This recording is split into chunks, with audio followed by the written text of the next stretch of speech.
Hello! Hello, teacher. Today we have a speaking test. Are you ready? Yes. What is your name? My name is Vivian. Vivian, how old are you?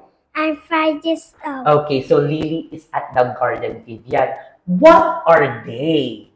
This is flower. Okay, this is flower. These are flowers. Okay, very good. Now, this is a red flower.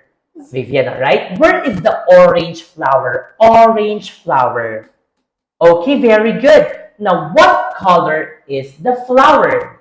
Pink. You say, this is pink flower. This is a pink flower. What is this? Flower. This is, White flower. you say, this is, White flower. okay, this is white flower. Now, what color do you like? What color do you like?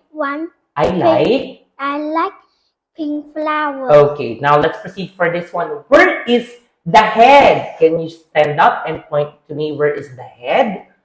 Head. Very good. Now, how many heads do you have? How many? I have one head. You have one head. Now, can you show me where are your eyes? Eyes. Can you touch your eyes? Touch your eyes. Oh, very good. Now, what is this? Mouth. This is? Mouth. You say this is? Cheese. This is a? Cheese. A mouth. Okay, make it complete sentence, Vivian. You're good. How many fingers do you have? I have 10 fingers. You have 10 fingers. Okay, very good. Now, what is this? What is this? This is an ear. Right now. Now, let's proceed for this one, Vivian. Find me a one word only that it starts with letter E. E sounds elephant. Oh, it sounds elephant. Or E sounds elephant, which is good also. All right.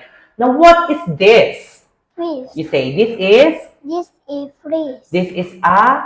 Fish. A fish. All right. Or this is a fish. All right. Now, do you like egg?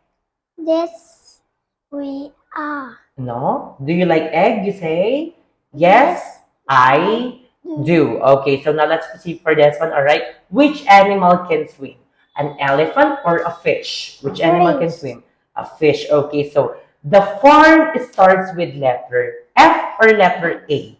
F. Okay, so that's all for today. Goodbye and thank you. Bye-bye.